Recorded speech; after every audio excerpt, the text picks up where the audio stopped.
If we don't have free speech, then we just don't have a free country. It's as simple as that. If this most fundamental right is allowed to perish, then the rest of our rights and liberties will topple just like dominoes, one by one. They'll go down.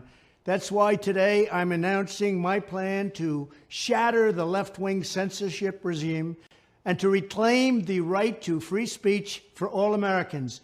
And reclaim is a very important word in this case because they've taken it away. In recent weeks, bombshell reports have confirmed that a sinister group of deep state bureaucrats, Silicon Valley tyrants, left-wing activists, and depraved corporate news media have been conspiring to manipulate and silence the American people.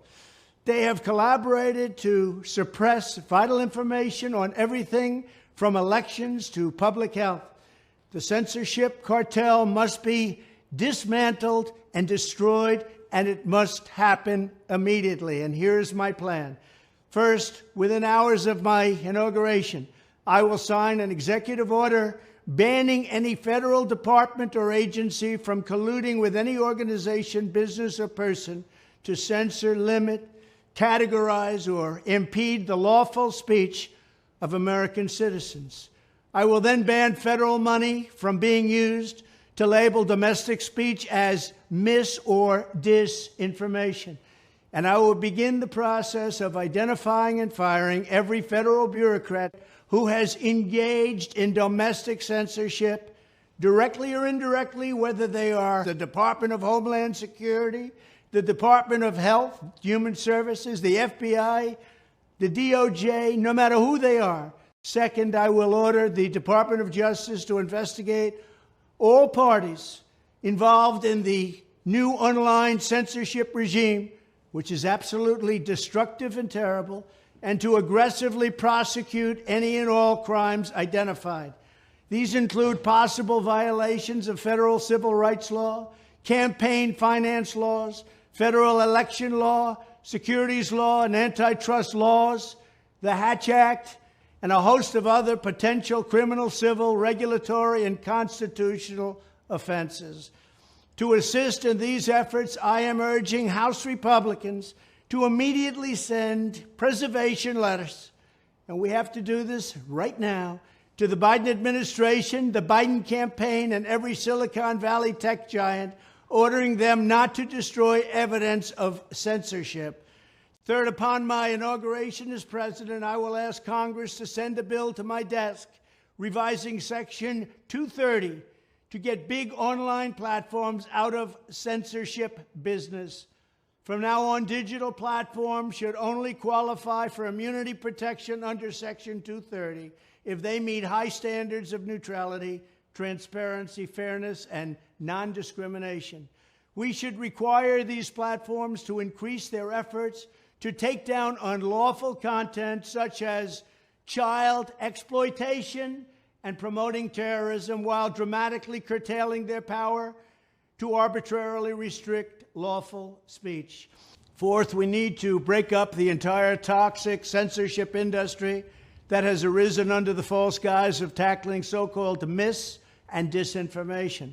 The federal government should immediately stop funding all nonprofits and academic programs that support this authoritarian project. If any U.S. university is discovered to have engaged in censorship activities or election interferences in the past, such as flagging social media content for removal of blacklisting, those universities should lose federal research dollars and federal student loan support for a period of 5 years and maybe more.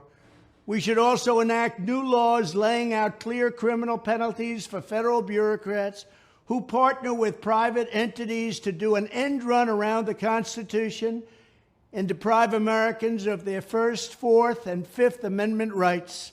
In other words, deprive them of their vote. And once you lose those elections, and once you lose your borders like we have, you no longer have a country.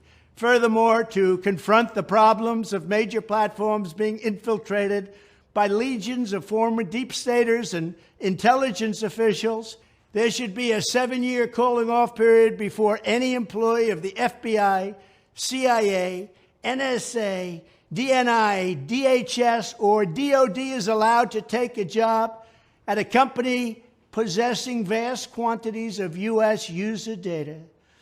Fifth, the time has finally come for Congress to pass a digital Bill of Rights.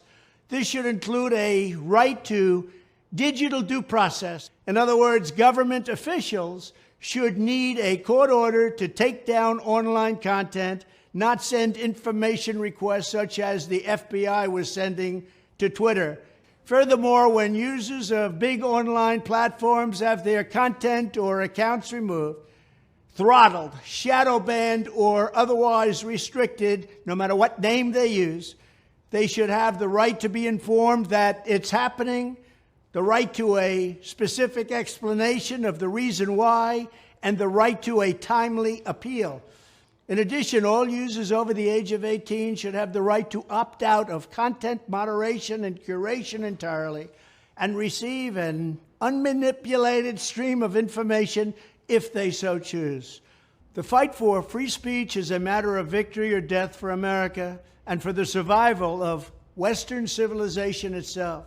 When I am president, this whole rotten system of censorship and information control will be ripped out of the system at large.